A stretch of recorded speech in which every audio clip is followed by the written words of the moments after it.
¿Qué tal? Muy buenas tardes. Bienvenidas, bienvenidos y bienvenides a esta tercera y última sesión de las primeras jornadas de cine no industrial.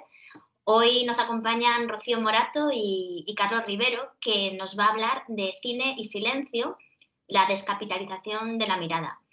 En este taller, a través de distintas fuentes visuales, se propone repensar la mirada desde una perspectiva no industrial, haciendo un recorrido por las diversas formas de interpretación y hermenéutica a la que ha sido sometida por la historia del arte y el pensamiento, y teniendo como principal objetivo dialogar en torno al valor de un mundo poblado de imágenes que quizás han perdido su sentido.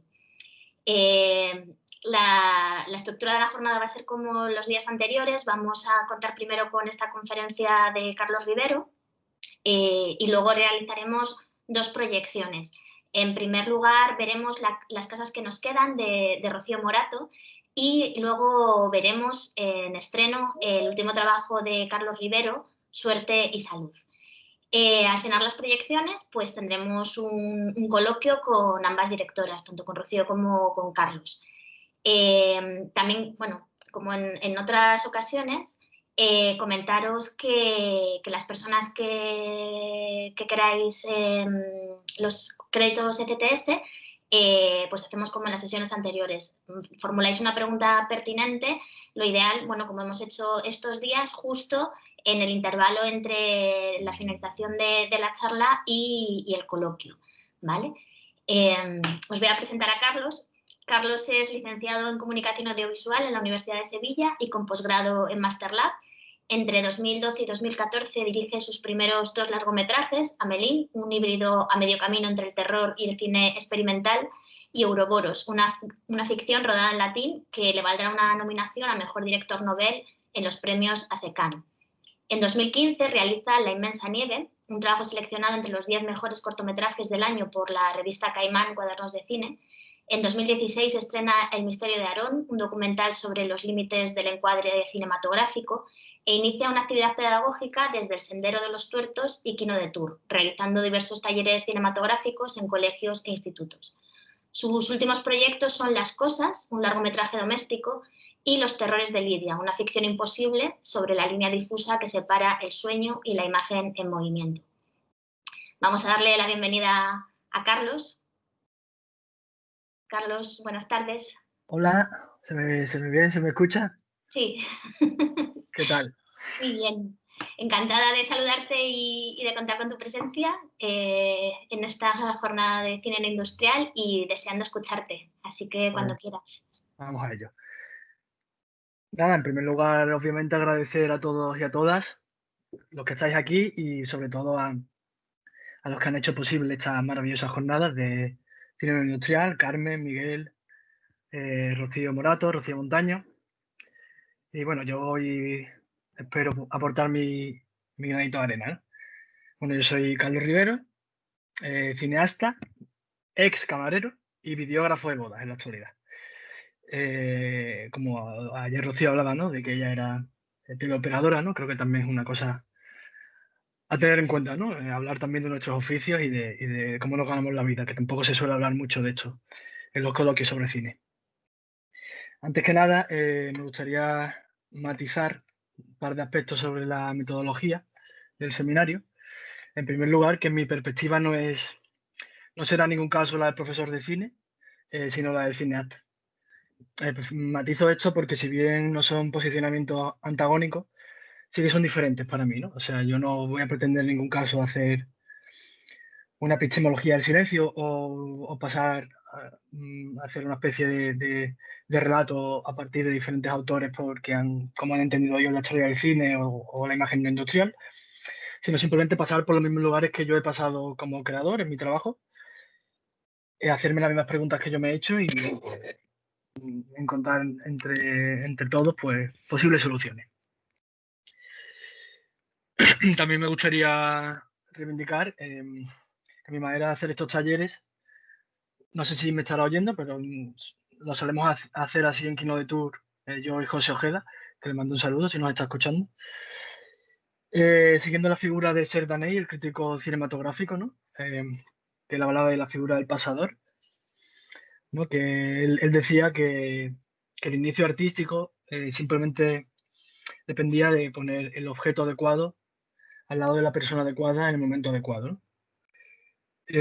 También con la idea de reivindicar un poco el autodidactismo y la curiosidad, ¿no? Porque creo que es muy importante en estos tiempos, sobre todo para con el cine, en el que está tan denostado en las instancias educativas, que desarrollemos esta curiosidad, porque si no va a ser muy complicado poder acceder a determinados conocimientos.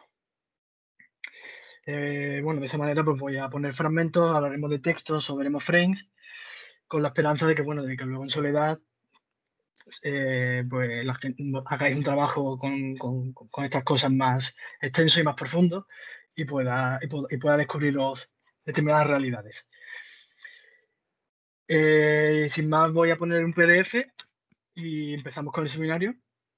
Y voy a quitar la cámara para que no haya problemas de conexión o de voyerismos extraños. Vale, voy a compartir ante el PDF. Si por lo que sea no se ve bien, me lo decís.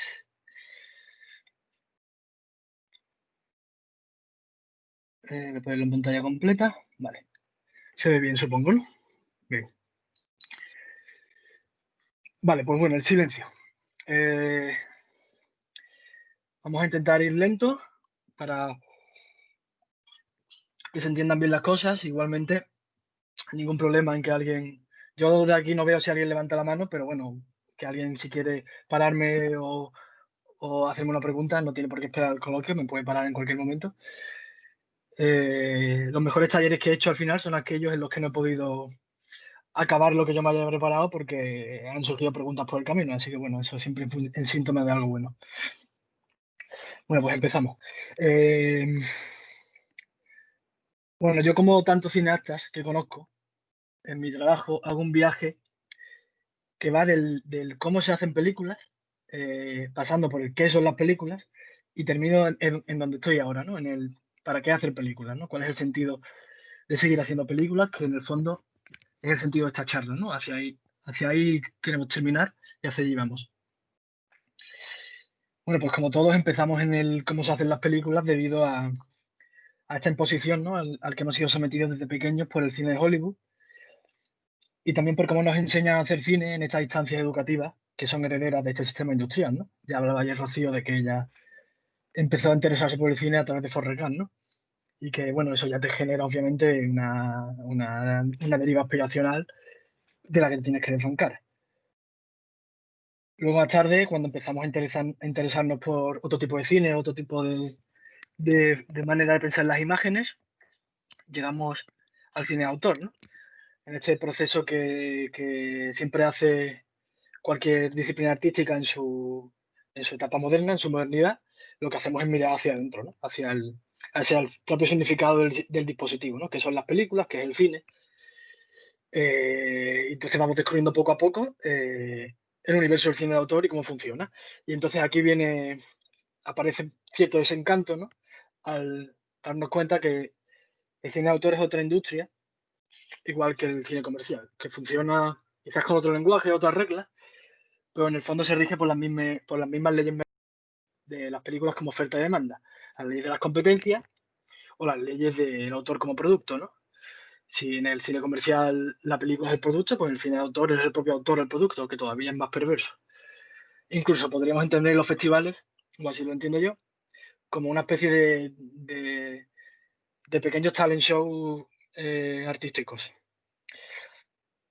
Entonces te entra cierto desasosiego porque, claro, no acabas de encajar en un lado ni en otro, no hay nada, no hay una tercera vía. Entonces empiezas a virar hacia el porqué, ¿no? ¿Cuál es el sentido de seguir haciendo cine? ¿Para qué hacer cine? Hacia cierta teleología, que luego iremos a ello. Entonces yo medio en broma, medio en serio, siempre digo que cuando estaba en el cómo se hacen las películas, o sea, mi intención era, mi sueño era ganar un Oscar. Cuando estaba en el qué, en el cine de autor, mi sueño era ganar una Palma de Oro. Y ahora que estoy un poco de vuelta de todo, en el para qué, tan joven y de vuelta como la canción de Jarabe de Palo, lo único que quiero es hacer películas y que me dejen tranquilo. Y lo digo con toda la honestidad y la tristeza, ¿no? Que también que también conlleva en esta carrera aspiracional sin fin. Pero ahora sí paro para beber, que tengo la garganta un poco tomada. Dicho lo cual, estáis viendo en el PDF unos fragmentos de Las Cosas, película que hago en 2017, que por cierto está en abierto en la página web de Cine No Industrial, en la sección de cine libre, por si alguien la quiere ver. Que bueno, cine libre es un concepto muy magnánimo, ¿no? Pero no se refiere al modo de hacer las películas o los autores. Aquí, aquí no es libre nadie, simplemente se refiere pues, a que son películas que están gratuitas, ¿no? Que no están regidas por esta norma de los festivales y esta confidencialidad, ¿no? A la que someten las películas para tenerlas exclusivas y etc, etc. Que no sé si se ha dicho a lo largo de las jornadas, pero que para mí es una de las partes más importantes del cine industrial, ¿no? Recibir estas películas y que nos enviéis vuestros trabajos para poder seguir aumentando este catálogo, ¿no? De cine completamente en abierto y gratuito. Bueno, volviendo a mi película, bueno, por si alguien la quiere ver ya sabe dónde está. Es una película que comenzaba con 15 minutos de imágenes en silencio. 15 minutos de imágenes en silencio que filmo a través de la ventana del coche en un viaje familiar. Bueno, mi intención tras este silencio, que directamente es eliminar la banda de sonido, mi intención no era más que el de eliminar capas discursivas, ¿no? Desaprender un poco el camino y retornar en primera persona al inicio de la historia del cine y recuperando esa fascinación por la mirada, ¿no? Esa relación que tenían los cineastas primitivos con la imagen y que estaban descubriendo el mundo como un niño que ve las cosas por primera vez, ¿no? En ningún caso era mi intención hacer una tesis sobre la historia del cine ni reivindicar tiempos pasados o la idea hecha del paraíso perdido, ¿no? Que para mí la idea del paraíso perdido es una ficción como cualquier otra. Simplemente era un viaje en primera persona, ¿no? Era un viaje que yo quería hacer en primera persona para encontrar mis propias respuestas en cuál era mi relación con las imágenes y qué eran las imágenes, ¿no? Buscando también un poco esa comodidad que yo he llamado silencio casa, que surge entre dos personas, ¿no? La típica comodidad que surge entre dos personas que se conocen y están cómodas y están tranquilas la una con la otra y no tienen que rellenar esos espacios, ¿no? No tienen que hablar demasiado, ¿no? No tienen ese horror vacuo y sonoro. Por el, bien, por el camino y mientras grabo esta película, me doy cuenta enseguida de una cosa que creo que además va a ser luego problemática a la lectura del film, y de hecho lo fue, que son las diferencias que hay entre la mirada y la imagen. Porque a la imagen le pedimos un sentido más utilitarista cuando a la mirada nos enfrentamos más desinteresadamente. Podríamos decir que a la mirada le pedimos intratenimiento o recogimiento, si se quiere, y a la película entretenimiento o goce estético o intelectual. Podemos decir que entonces que si para que la mirada se convierta en industria, lo único que necesitamos es filtrarla a través de una cámara, ya nos encontramos de base con cierta perversión capitalista del artefacto cinematográfico y su discurso. Podemos mirar sin aburrirnos por la ventanilla de un coche, pero si convertimos este proceso en film, el artefacto deviene discurso y por tanto capital. Esto ocurre por muchos motivos, ¿no? Pero en primer lugar porque, bueno, yo creo que la industria nos tiene acostumbrados a enfrentarnos a las películas como si fueran un problema matemático, como si tuviéramos que despejar la X. Y esto tiene como consecuencia que le tenemos cierto miedo a la imagen en bruto, ¿no? A la ausencia de una voz guía reconocible. De hecho, en este caso concreto de Las Cosas, durante las proyecciones, en los festivales que le he puesto, bueno, que tampoco han sido muchos, el recorrido que tenemos nosotros desde a través de estas películas es alguno, tenemos reconocimiento, pero no es pero el caso. Eh, y bueno, en los festivales que le he puesto, ¿no? Pues se me exigía desde la organización que antes de presentar la película avisase al público de que los primeros minutos eran en silencio, ¿no? Para que nadie lo tomase como un error de proyección. Lo que habla tanto de este miedo a la imagen en bruto que decíamos, como obviamente de cierto paternalismo con que los festivales siguen tratando a los espectadores hoy en día. Esto además a mí me suele ocurrir con bastante asiduidad, porque suelo usar siempre fragmentos sin sonido en mis películas. Luego lo veréis en el cortometraje que estrenamos hoy sobre el de salud. Entonces suelo recibir siempre, realmente casi siempre, llamadas del staff técnico avisándome de que el FP contiene fallos, ¿no? De que no se escucha o de que la banda sonora está defectuosa. Como decíamos, hay aquí cierto error H borrado, ¿no? De capas discursivas que nos dejan desarrapados un poco ante la imagen. Dicho lo cual, iríamos al primer punto, la ontología, perdón por el palabra, pero no es más que lo que decíamos al principio, el que es la imagen cinematográfica, que es el cine. Aun estando de acuerdo con Chantal Mayar, que hablamos mucho de ella, Rocío y yo, pero es que nos obsesiona un poco. Pudimos conocerla, de hecho, hace poco y fue bastante espeluznante. Aun estando de acuerdo con ella cuando dice que toda tentativa ontológica conduce al fracaso poético, sí creo importante hablar antes un poco y grosso modo sobre qué son las imágenes, antes de meternos en su sentido, de meternos en el para qué. Al final vivimos en un mundo visual y tengo la certeza de que hay cierto déficit a la hora de hablar de imágenes, o como dice el crítico de cine Adrián Martín, tenemos que descubrir las películas sin autor y las imágenes sin una voz que las autorice o legitime. Esto de manera rápida, porque es un tema muy complejo y hay muchísimo escrito al respecto. Yo en otras ocasiones he dado talleres sobre el tema que solo iban sobre esto, pero aquí me interesa dar algunos apuntes para tener más herramientas para repensar el sentido ético del cine, que es a donde vamos, y es en esta medida en que nos interesa hoy hablar de la antología. Voy a darle un sorbo.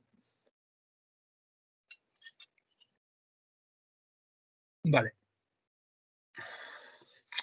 Vale, pues nos situamos en el mismo punto donde nos colocaba Rocío en su taller ayer para los que no estuvieran, nos situaban en la película de Perlov, Joman, los diarios de Perlov, en esta decisión crucial que tiene que tomar todo filmador o toda filmadora, ¿no? De la vida o la cámara, tomar la sopa o filmar la sopa, vivir o firmar. Y siguiendo esta idea y a partir de las cosas, y también con aquello de Cernuda de fondo, que hablaré también mucho de Cernuda porque estoy haciendo una película de Cernuda, que estoy tardando muchísimo en hacerla, por otra parte.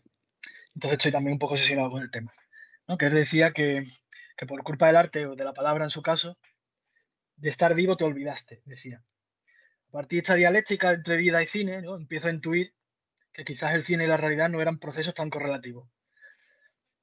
Igualmente es un tema, o sea, es un concepto complejo y creo que se entiende muy bien a partir del libro de Alfonso Crespo, Un cine febril, que recomendaría a todo el mundo, pero creo que está descatalogado. Yo lo descubrí en la biblioteca, que esto hay que recuperarlo, descubrir cosas en la biblioteca, aunque ahora mismo no podemos tocar los libros. Y lo que él llama en el libro el shock Julieta. Alfonso, al volver a este icono de la historia del cine, que es la película de Fellini, Las noches de Caviria, se pregunta de dónde viene la emoción cinematográfica, ¿no? La emoción que siente cuando Caviria, el personaje de Julieta Massina, mira a cámara casi agradeciendo al espectador su mirada. ¿Viene de lo real? Se pregunta. ¿Viene de la máquina cinematográfica? ¿Viene de la puesta en escena? ¿Viene del azar? Esto es lo que dice Alfonso en su libro. Leemos un fragmento. Os leo en voz alta, ¿vale? Es necesario definir la intervención humana en el acto fotográfico, pues esta se limita a un espacio-tiempo concreto, el que antecede a la toma y aquel que se incorpora después, cuando se retoca el resultado. Lo que queda entre ambos tiene que ser a la fuerza un proceso ajeno a la intervención del operador. Estamos ante un mecanismo que opera sin sujeto. El instante recortado adquiere ya un inefable valor por el simple hecho de haber quedado embalsamado. No puede tener el mismo estatuto una imagen creada por un ser humano que otra obtenida a través de un aparato. La génesis de la imagen abre de esta manera una abismal diferencia por la que éstas son algo distinto. Pues lo que olvidan los teóricos del signo es que debajo de la semiología se encuentra la materia, la fisiología. Esa rasgadura entre lo que se quiere decir y lo que muestra finalmente la cámara. Pues se tratará siempre de obligar a significar a una máquina que registra, ¿no? Que ya nos pone un concepto que luego también va a ser muy importante, ¿no? Que es la belleza inherente a todo acto de filmación, ¿no? O sea, es algo que ya simplemente es bello porque es una restitución técnica de la realidad y que hay que ser muy mediocre para quitarle eso al cine, aunque todos conocemos casos. Igualmente entendemos a partir de este texto que el acto cinematográfico es un proceso alquímico en el que intervienen diversos factores: la mirada, la realidad y el proceso mecánico o electrónico que se genera dentro de un aparato. Y para mí el cine tiene que ver con este equilibrio, ¿no? Con jugar con estos elementos. No desaparecer, pero tampoco aparecer demasiado. A partir de aquí me vuelvo un poco adicto a la filmación en bruto. Por eso desconfío de un cine excesivamente manipulado o demasiado matérico, ¿no? En el sentido de un cine que reivindique las texturas o el celuloide o el tipo de imagen con el que está hecho. Porque para mí la belleza del cine es mucho más sencillo que eso, ¿no? Tiene que ver con estar con una cámara en la mano filmando el mundo. Sencillamente eso. ¿De dónde procede entonces esta emoción, ¿no? Que se pregunta Crespo. Pues del mismo lugar, y esto, si alguien no lo entiende bien, porque puede ser un poco complejo, del mismo lugar que procede esa turbación que sentimos cuando miramos una película de Hollywood y se rompe la cuarta pared, o un personaje mira a la cámara, o nos encontramos con movimientos bruscos de cámara o elementos heredados del cine documental, ¿no? Lo que ocurre aquí es que se rompe la ilusión y recordamos que antes que nada el cine es una máquina registradora, como cuando Caviria mira a cámara al final de la película. Y nos damos cuenta de que hay un proceso ideológico detrás del sometimiento constante a la ilusión del relato. Por esto es tan importante entender lo que hablaba ayer Rocío, ¿no? De por qué es tan difícil que estas prácticas anárquicas se metieran en la industria. Y es por esto mismo, ¿no? Porque estos gestos anárquicos, valga la redundancia, sencillamente nos recuerdan la vida. Y la vida siempre es anticapitalista. Es el sentido de que cierto clasicismo cinematográfico se revitalice a través de las series de televisión o de estas nuevas plataformas como Netflix, Amazon, HBO, etc. o Disney Plus. El objetivo es que nadie se queje demasiado, ¿no? Mantener cierto status quo. Curioso también, como con la pandemia, perdón, como con la pandemia, pues los artistas nos recuerdan que ha quedado demostrado, ¿no? Así como de manera muy grandilocuente, que la cultura es importante. Bueno, hay que cuestionarlo todo y habrá que preguntarse a qué cultura exactamente se refieren. En cualquier caso, desde aquí desconfiamos del arte de evasión en la medida en que impide el acceso al conocimiento y al cambio. Suspende las preguntas y por tanto las soluciones. La pandemia pasará, nos recuperaremos económicamente los que puedan y todo seguirá igual. Esto es así. Igualmente, con algunas armas, bueno, como os he explicado, o sea, os he contado, por eso matizaba lo de mi perspectiva de cineasta, porque os he contado mi relación con la imagen, que es algo que yo tengo muy interiorizado, pero es que hay muchísimo escrito sobre el tema y cada cineasta es un mundo, entonces, bueno, yo simplemente me he centrado en qué son las imágenes para mí y cómo me relaciono yo con ellas. Y con estas herramientas, con estas pequeñas cosas, poder avanzar hacia cierta tecnología de la imagen a partir de lo que yo he llamado la mirada desindustrializada o la mirada no industrial, como queramos, lo que sea más fácil. Ya conocemos los procesos del capitalismo, que en ocasiones opera de abajo hacia arriba, y que aunque capitalice cualquier avance social, si quiere seguir siendo rentable, no le queda más remedio que introducir en su seno cualquier mejora que introduzcamos como comunidad. El cine siempre ha sido industria y lo seguirá siendo. No pretendemos desde aquí desbancarla, ni mucho menos, ni tampoco generar otro reto cultural, porque además ya hay mucho. Pero bueno, sí reflexionar sobre nuestra mirada, nuestra responsabilidad, con el objetivo de tender hacia una cierta concepción humanista del arte cinematográfico. Como decía André Gide, escritor francés y Nobel de Literatura, lo importante es la mirada, no el objeto. Será entonces para nosotros más sencillo trabajar la mirada en nuestra relación con el cine que no luchar desde la nada contra un ente líquido y abstracto al que llamamos industria. He desarrollado para ello tres características que tendría esta mirada no industrial, pero bueno, esto es como el decálogo. Es un texto abierto, ¿no? Que ojalá surja debate y nuevos apuntes y se pueda expandir, ¿no? Al primer punto, yo le he llamado la posesión. en este fragmento de la película del 84 de Carlos Saura, Los Zancos, en el que vemos a cómo Fernando, el personaje de Fernando Fernán Gómez, mira a una chica joven a través de la imagen, eh, y vemos que la insoportable violencia y el escrutinio al que somete la imagen, como decíamos, es tan violento que incluso convierte a la imagen en algo abstracto, ¿no? La despersonaliza y le roba su identidad. Podría realmente haber cogido cualquier fragmento de Hitchcock o de la historia del cine sobre la escotofilia o el lado perverso del voyeur y todo esto. Es uno de los grandes temas de la historia del cine, realmente. Hay muchísimo, muchísimo material. Pero bueno, creo que la mirada de Fernando Fernández Gómez habla por sí sola. Es lo suficientemente violenta y clarificadora de la idea a la que queremos llegar. A partir de este plano contra plano, decimos que la mirada desindustrializada no es posesiva ni pretende invadir al otro. Al contrario, lo celebra y lo deja ser, estableciéndose desde una perspectiva humanista que ya no da voz al mundo y sus seres, sino que los acompaña. Bien, de lo que se trata, en el fondo, es de no acercarnos a las películas como estas personas que no te escuchan en una conversación y solo esperan su turno para hablar o para contestarte. Como dice Jonas Mekas, que también hablamos mucho de él, esa revolución que se produce en nosotros mismos si nos sentamos delante de una pantalla sin pedirle demasiado a las imágenes. O mirarlas de la misma manera, mirar las imágenes de la misma manera que Margaret Tate mira a su madre a través de la cámara en este bello retrato, ¿no? Que ya también os habló Rocío, que se llama Portrait d'Oka. En esta descomposición que ya hace de su madre en planos, el escrutinio aquí de la imagen no deshumaniza, como en el caso de Saura. Todo lo contrario, celebra y reconoce.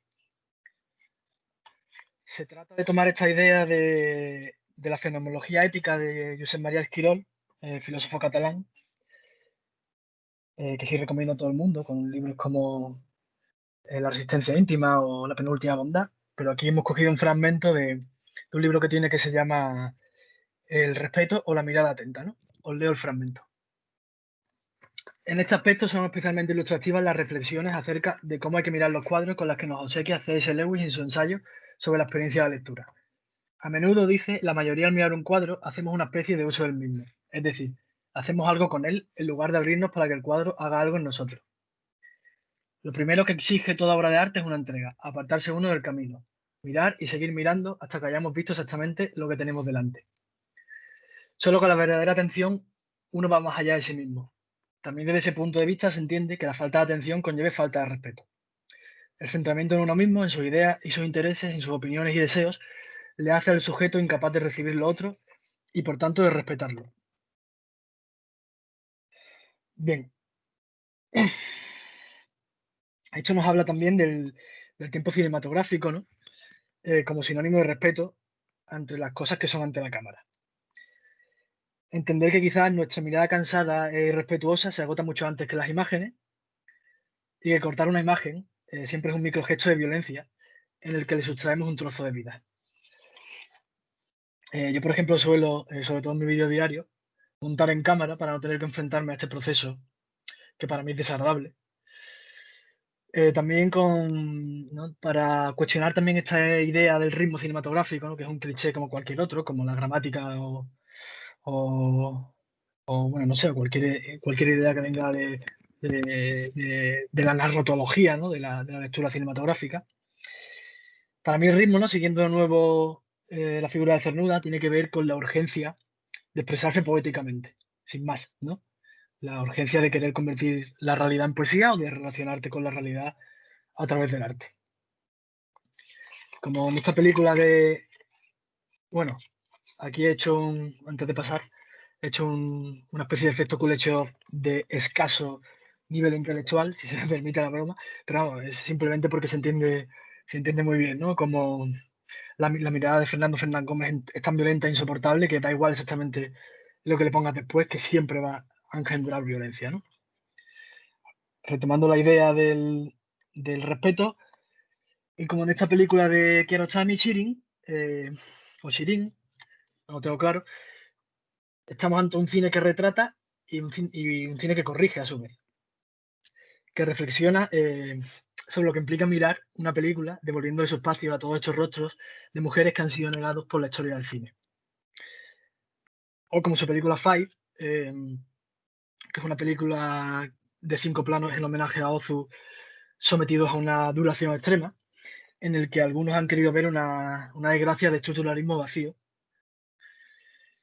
Pero bueno, yo creo que es mucho más sencillo que eso, ¿no? Que por encima de todo, de lo que se trata es de respeto, ¿no? Respeto a las personas y en el caso de Kiera Chami a la naturaleza, ¿no? Yo mismo tuve una experiencia con uno de los cortometrajes que ha hablado Carmen al presentarme, Los terrores de Lidia, que empezaba con una chica llorando durante 15 minutos, ¿no? En un plano fijo durante 15 minutos. Y que bueno, puedo decir sin miedo a equivocarme que mi único motivo de respetar el tiempo cinematográfico en esa escena fue el respeto, ¿no? Por mi forma de trabajar, que no suelo trabajar, de trabajar la ficción sobre todo, que no suelo trabajar buscando ningún tipo de efecto, me parecía como, bueno, fue algo, digamos, que el gesto de que ella estuviese 15 minutos llorando fue algo que surgió, ¿no? En el acto de filmación y que no estaba buscado, no estaba premeditado. Entonces me parecía como, incluso políticamente, ¿no? No era capaz de encontrar los motivos adecuados por el cual esa imagen debía ser cercionada, ¿no? Por supuesto, eh, trabajar el respeto no es sencillo de encajarlo en determinadas leyes discursivas del universo industrial o el universo de los festivales, así que bueno, pero desde luego es mucho más gratificante.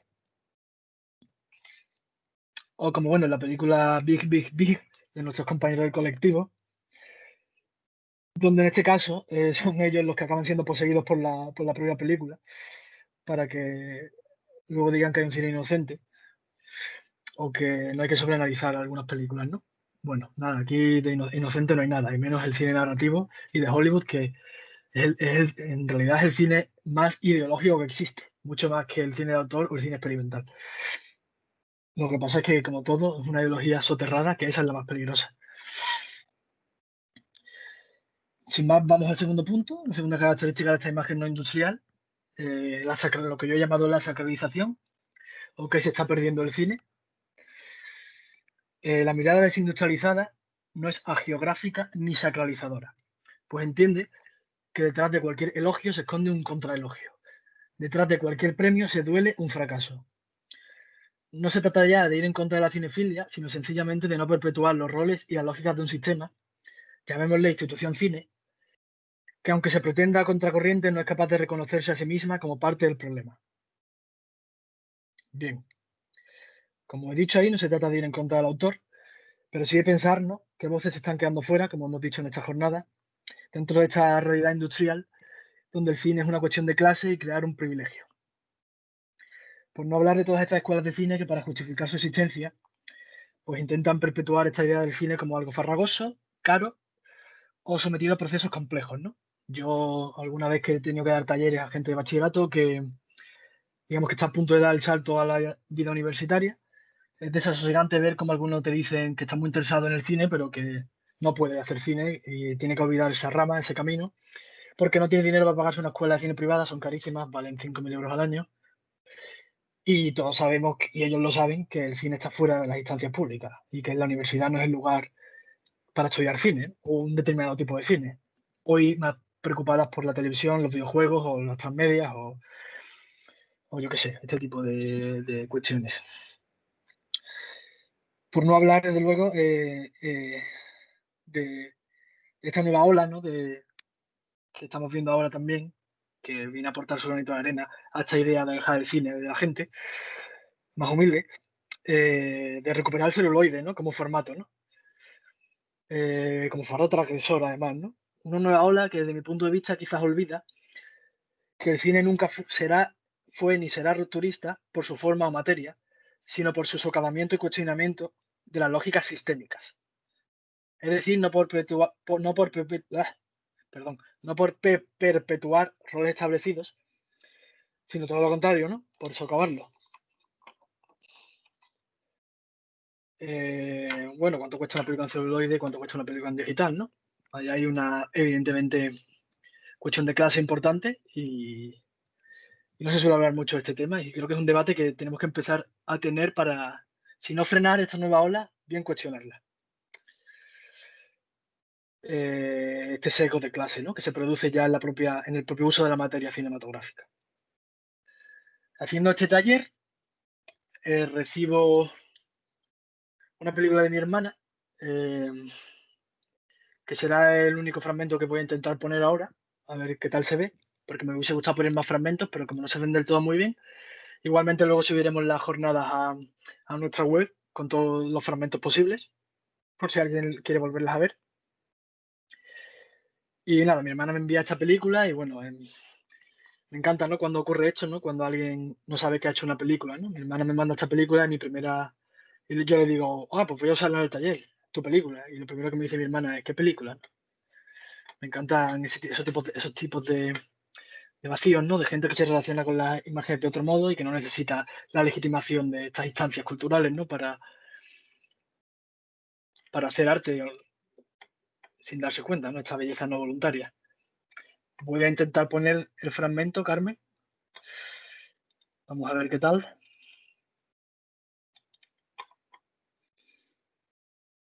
Segundo. Lo ideal es que lo abras y luego compartas pantalla, ¿vale? Una vez esté abierto. Vale, voy a ello.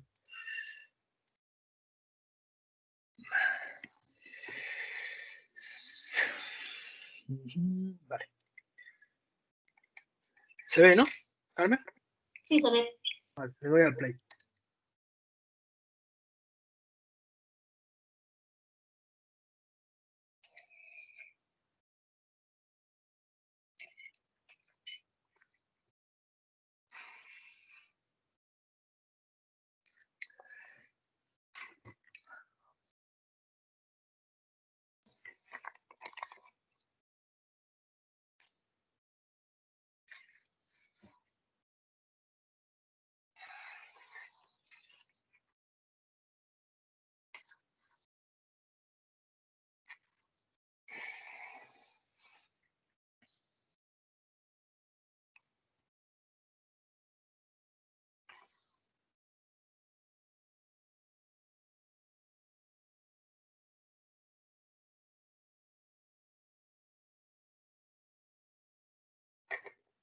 Vale, voy a volver a compartir el PDF.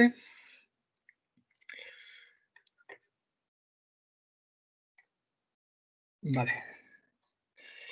Bueno, mi película favorita 2020, ¿no? No hace falta ni decirlo.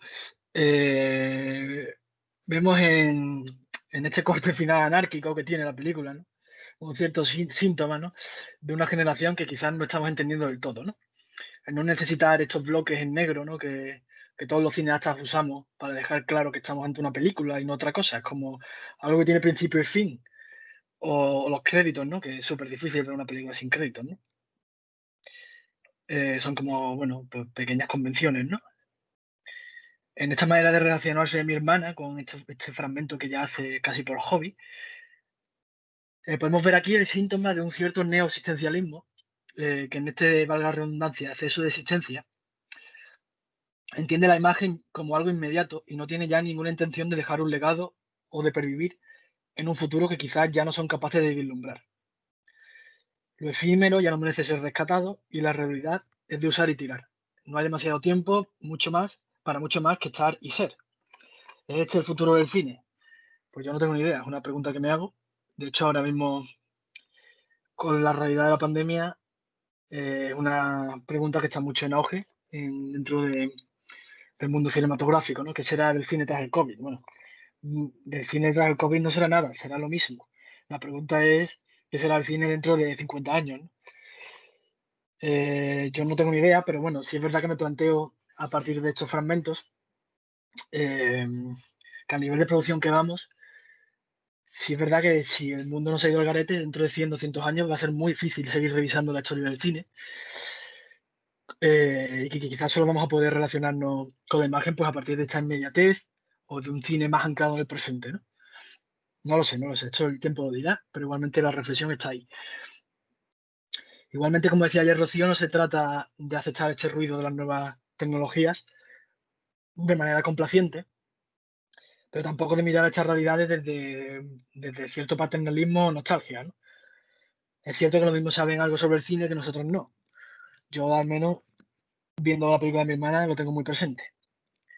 Un poco siguiendo la relación dialéctica de la historia de Walter Benjamin, ¿no? No acercarnos a la historia intentando revelarla, sino dejando que se revele a sí misma.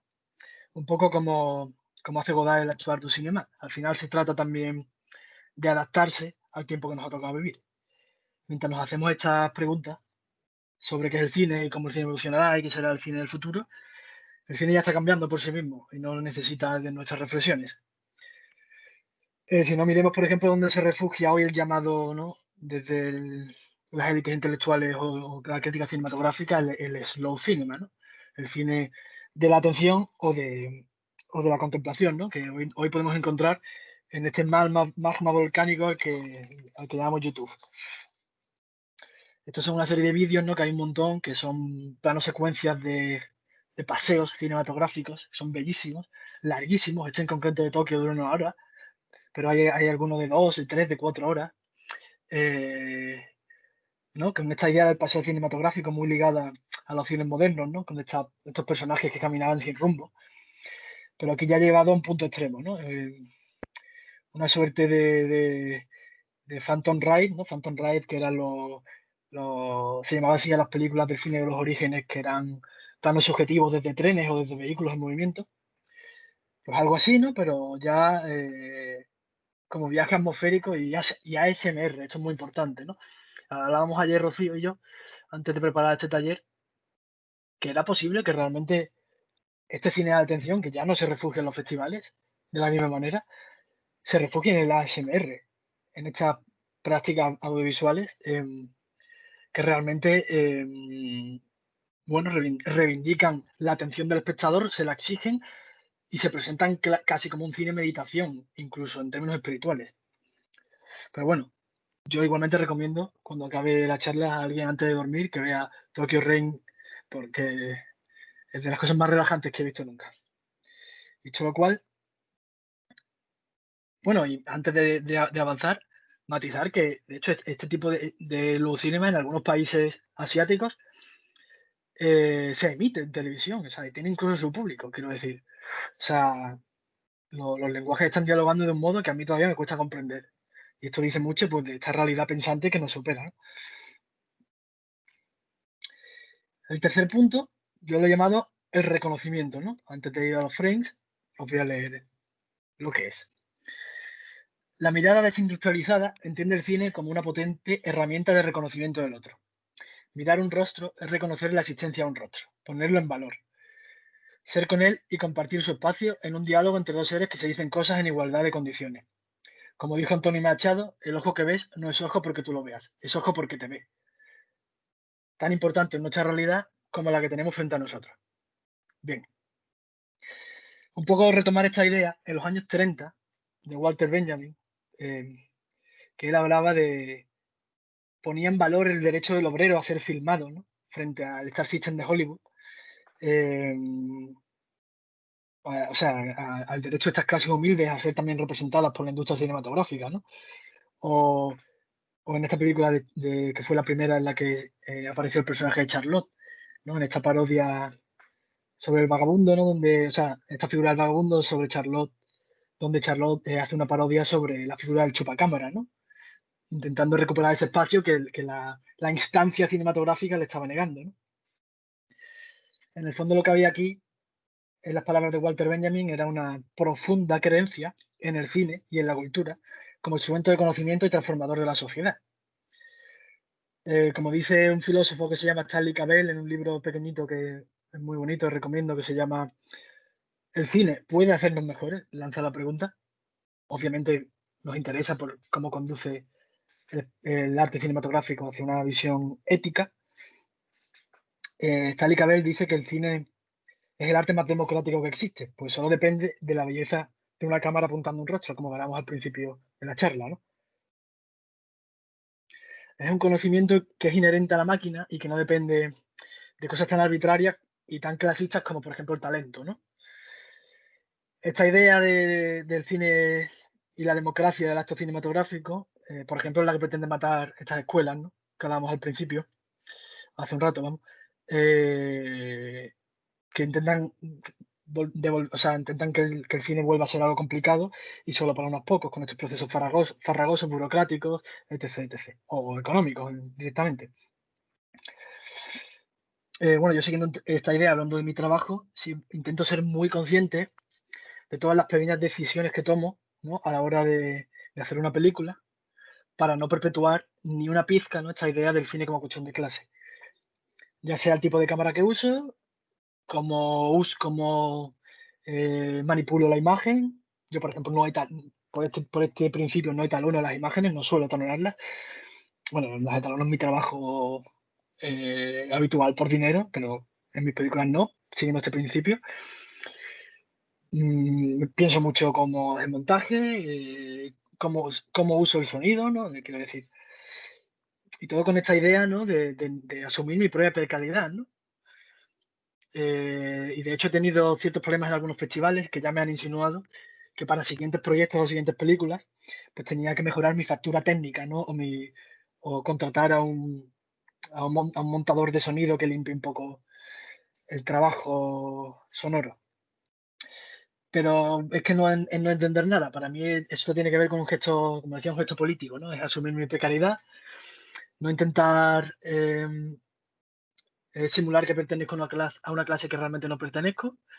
Y por supuesto no invisibilizar esta precariedad, ¿no? Y que también entre en diálogo con otras formas de hacer cine precarias y con estos jóvenes que hablábamos de bachillerato, que pudiesen ver mis películas o películas similares y algo les hiciese clic, y empezasen a ver el acto de hacer cine y el espectáculo cinematográfico como algo inmediato, accesible, democrático y no clasista.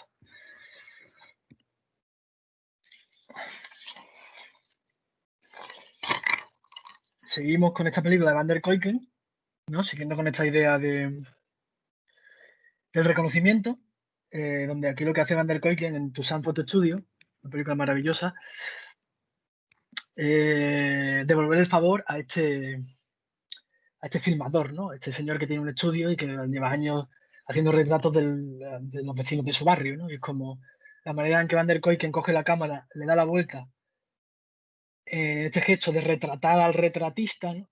Que me interesa mucho por lo que tiene de darle las gracias a él, a este señor, por su labor filmadora, ¿no? Y ya nos posicionamos aquí en una concepción del cine como liberación, ¿no? Que es un concepto importantísimo. Una concepción del cine como liberación bueno, que quizás hemos perdido en todo este proceso que se inicia con el hecho de Truman o con el auge de los realities o la hipermediatización de los medios de comunicación o la sociedad del espectáculo. Bueno, hay muchas formas de decirlo. Ahora hemos empezado a ver la cámara como un intruso, esto es así.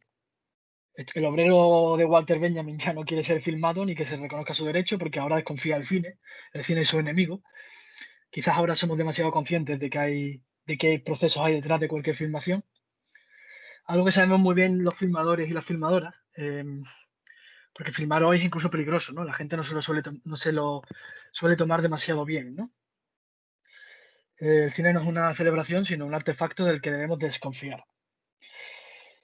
En esta dialéctica me gustaría compartir con vosotros una conversación con Juanito, que Juanito no es más que cuando yo trabajaba de camarero era un cliente habitual, ¿no? Era alguien que iba casi todos los días a verme y es un hombre que vive en la calle y que bueno, él me traía libros o le invitaba a tequila. Entre los dos puedo decir que se genera una cierta amistad, que incluso a día de hoy nos seguimos viendo, que ya no trabajo allí. Y bueno, me interesa este fragmento por varios motivos. En primer lugar, por lo que tiene de filmación que no quiere ser una película. De hecho, ya subiré este fragmento a cine industrial para reivindicarlo como tal, ¿no? Como una filmación que también merece ser reconocida. Pero sobre todo me interesa por reflexionar si esta relación vertical que siempre surge entre, entre quien filma y quien está detrás de la cámara, y sobre todo en este caso, que evidentemente hay unos privilegios diferentes en él y en mí, hay una relación vertical evidente. Me interesa mucho reflexionar sobre esto por lo que tiene ¿no? De reflexionar si creéis que esto puede soportar la mirada o los engranajes de un festival de cine, de premios, de alfombras rojas, bueno, la mirada industrial, del discurso cinematográfico, de entrar en determinados lugares. Es decir, al final, él, yo acabo limando un poco esa verticalidad porque nos hacemos amigos, porque él entiende que mi lenguaje es la cámara, que yo no tengo ninguna pretensión, y él acaba interiorizando eso, ¿no? Y tengo pues, muchos fragmentos de conversaciones con él y no hay ningún problema, ¿no? Pero claro, esa honestidad y esa relación súper frágil que se genera entre los dos soporta los engranajes de un festival de cine. Una pregunta que lanzo aquí. Que se pierde por el camino, que se perturba, que se corrompe, ¿no? Cuando una filmación tan pura o de una relación tan pura entra en determinados circuitos industriales. Además que tú como creador te das cuenta al instante de cuando estás filmando simplemente porque es tu lenguaje, porque te sale de manera natural, a cuando estás haciendo, pensando en una película que vas a mandar a festivales o estás siendo quizás demasiado consciente, ¿no? Del ojo crítico, ¿no? Que se va a posicionar sobre tu película, sobre esas imágenes. Un poco tengo en mente pues la figura de Pedro Costa, ¿no? Que sin posicionarme demasiado porque realmente no lo tengo muy claro, ¿no? Pero esta idea de situarnos, ¿no? Que hablaba Miguel el primer día. No es un cineasta que se va a las favelas y a los barrios más pobres de Portugal y luego esas películas se ven en los mejores festivales del mundo y tienen premios y etc, etc, ¿no? Sí, como he dicho, sin querer posicionarme demasiado, pero bueno, sí lanzar el debate, ¿no? De qué se pierde por el camino, si es hecho lícito, si no es lícito. Y en el caso de que no lo sea, ¿qué hacemos con estas películas y estas filmaciones? O como en el caso de mi hermana, o con estos fragmentos como la película de Juanito, que como he dicho, su vida cine no industrial. ¿Cómo podemos acercarnos a estas filmaciones y valorarlas incluso críticamente, ¿no? ¿Cómo valorar un cine que ni siquiera quiere ser ya una película, ¿no? Creo que también ahí hay un trabajo industrial, desindustrial que hacer, o sea, de, de colectivos como cine no industrial. Eh, bueno, pues ya no solo nos referimos aquí a qué voces están quedando fuera, sino qué imágenes se están quedando fuera porque no hablan el discurso canónico, ¿no? De hace poco veíamos, por ejemplo, que el Festival de XCON lanzó una charla muy interesante sobre qué significaba que era una película de festival, ¿no? Porque al final, igual que hay una película, hay un MRI clásico, modo de representación institucional de hacer películas en Hollywood, también lo hay en el cine de autor. También hay una manera, un MRI festivalero que yo digo un poco, a modo de broma, hay una manera también determinada de hacer películas en festivales, ¿no? Entonces, ¿qué hacemos con todas esas películas que van por otro lado y que hablan un lenguaje que va tan a su bola, por decirlo así pronto y mal, que ni siquiera tienen la posibilidad de someterse a ningún espíritu crítico, porque es como una cosa que está tan fuera de otra onda que prácticamente ni siquiera tiene espectadores, ¿no? Pero existen, ¿no? Y es algo que también se está perdiendo en el cine y que, bueno, que hay que prestarle una atención determinada. Dicho lo cual, estos serían los tres puntos que yo voy a beber un sorbo, que yo he dilucidado sobre la imagen no industrial. Vamos un poco a sacar algunas conclusiones al respecto. ¿Qué es lo que pretendería la mirada no industrial? Bueno, pues como pone aquí, recuperar el sentido emancipatorio de las imágenes es fundamental o recuperar el sentido de por qué hacemos lo que hacemos, ¿no? Yo siempre pongo el mismo ejemplo, pero bueno, vivimos en una realidad en la cual Amazon vende sudaderas anticapitalistas, las ideas son mercados y cuesta mucho que signifiquen algo. Eh, Como dice Nuevo Mayar, Chantal Mayar, vivimos en el imperio de los kits. Esto es que las imágenes no son ya pensamientos, sino iconos. Eh, Como en el último vídeo de Zetangana, de ahí que fuese la imagen para promocionar, pues promocionar, que palabra horrible, para difundir el taller. Como en el último vídeo de Zetangana, donde supuestamente homenajea a Valdelomar, y lo que hace es todo lo contrario, ¿no? Digamos que es enterrarlo en el abismo del capitalismo, lo vacía completamente, vacía su contenido, y además lo invisibiliza, que es todavía peor. Pues ya las nuevas generaciones no tendrán que acudir al original porque tienen este sucedáneo estupefaciente, si se me permite. O por ejemplo, como en este ejemplo conocidísimo de Los Vengadores y John Ford, ¿no? Que algunos quisieron ver como un encuentro maravilloso entre la cultura de masas y el arte. Yo soy un poquito más escéptico. Para mí aquí John Ford no es más que un indicio, eh, el síntoma de que hubo fuego, donde ahora hay cenizas. Pero bueno, afortunadamente tenemos siempre a estos cineastas islas,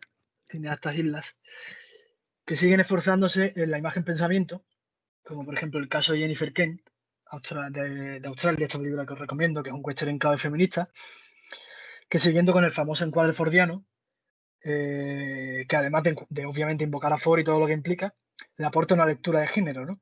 Lo que hace indudablemente más rica y compleja la historia del cine y expande el conocimiento. O en el caso de Shyamalan, que estamos hablando aquí de un hinduista en Hollywood, que en su última película Glass, que puedo decir que es mi película favorita de 2020, de 2019, perdón. Aquí apelando directamente, intento poner ejemplos de la industria, pues como decía antes, para no generar guetos culturales y ver que hay ya procesos incluso desde dentro donde esta mirada hipersensible está conduciendo al cine hacia terrenos más interesantes y más tolerantes. Como decía en esta película de Shyamalan, apelando directamente al cine de superhéroes, que hoy en día pues, es el grosso de la industria, las Marvel Studios, parece desde dentro decir a la industria, bueno, eso, de que se nos está olvidando por qué hacemos películas, o como decíamos, se nos está olvidando el sentido emancipatorio de las imágenes o el sentido libertario del arte. Son cineastas que en esta discusión tan nueva entre la obra y el artista, pues eso, entienden que ya no se trata de separar la obra del artista, sino de entender esta bondad o bonomía como un valor cinematográfico, que ya lo decía Carmen allí. Algo muy antiguo también por otra parte, porque ya decía Aristóteles que no hay belleza sin bondad. Y aquí Shyamalan además sigue los pasos de un filósofo hinduista, Kanada, del siglo II después de Cristo, ya veremos si es antiguo, que nos viene a decir que el cultivo de las virtudes éticas y la adquisición de conocimientos constituyen los medios para la liberación, ¿no? De nuevo la idea del cine como liberación, ¿no? Que a mí tanto me interesa. Vemos en la película de Shyamalan unos personajes que están en una prisión manicomio, encerrados y sometidos a una presión a través de estos dispositivos del control del poder, como son las cámaras de vigilancia. Al final lo que hace Shyamalan es darle la vuelta a esto y usar estas imágenes para reivindicar la otredad y la diferencia, ¿no? En este acto de despertar colectivo, como vemos aquí en el PDF, a partir de las tablets, de los móviles y de los medios de comunicación, ¿no? Reivindicando esta idea también de que no son malos per se, ¿no? Que el problema son las personas que están detrás, que realmente si los usamos bien es una herramienta de comunicación excelente y que nos puede acercar mucho más unos a otros. Aquí Shyamalan está entendiendo la imagen como amiga y aliada en este nuevo mundo, respetuoso y tolerante que pretendemos construir. Obviamente socavando para ello pues todos los fundamentos de la América de Trump, que cuando hizo la película todavía estaba y esperemos que vaya desapareciendo poco a poco, aunque somos escépticos también al respecto. O en el caso, por ejemplo, de la última película de Kelly Reichardt, esta cineasta que también habló Rocío ayer de Wendy y Lucy, que con su última película, First Scout, recientemente ha ganado el Festival de Cine de Gijón.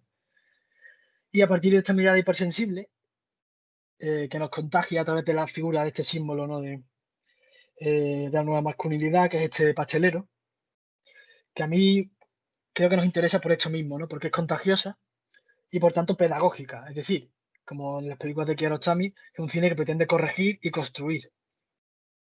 También reflexionando en estos planos que parecen hechos con una cámara oculta, como veis, sobre esta mirada prohibida, ¿no? Que quizás ha estado fuera de cierta lectura oficial de la historia del cine. Obviamente esta mirada hipersensible, ¿no? La mirada del poeta, la mirada desinteresada y sobre todo la mirada que nos hace industria. Y para terminar con las conclusiones y un poco ya dejar paso a que podáis ver las películas y charlar luego más tranquilamente todos en el coloquio, con esta barbaridad de película que además creo que está en Netflix recientemente de Debra Granik, Leave No Trace, 2018, una directora que su película más famosa, Winterbone. A mí me fascina esta película, eh, en la que reflexiona sobre la posibilidad de vivir fuera del sistema, ¿no? Lo que pasa es que aquí la propia vida es entendida como industria.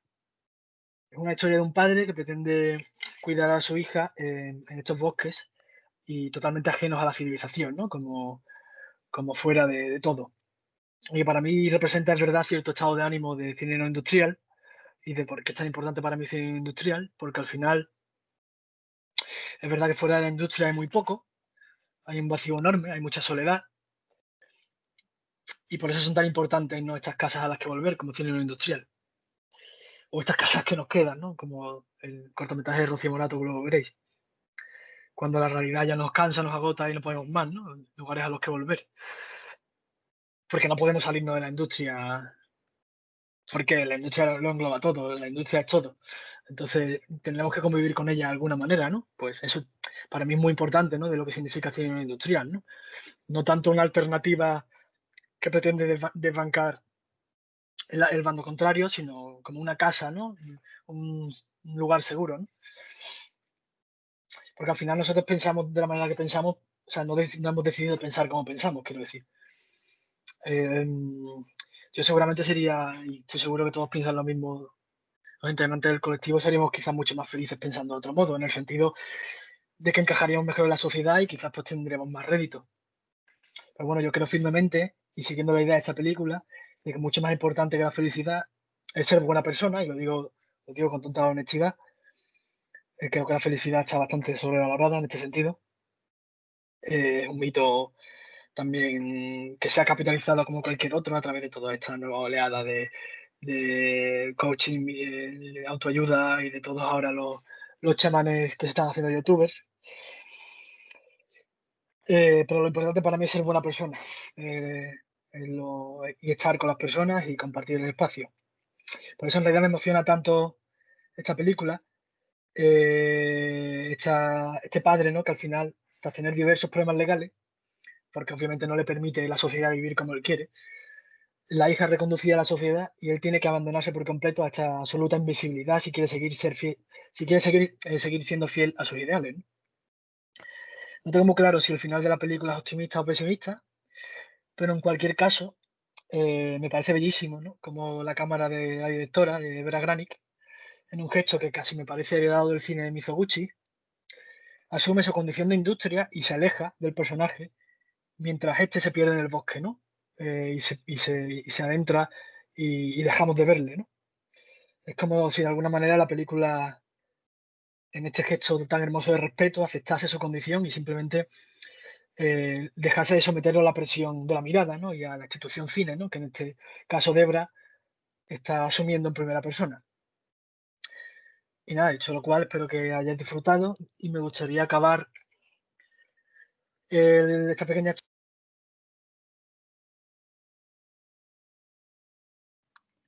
Carlos, se ha vuelto a ir el sonido justo ahora, cuando te estabas despidiendo.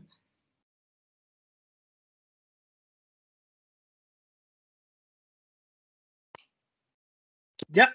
Sí, ¿no? Sí. Vale, pues pongo otra vez el PDF y me despido en serio.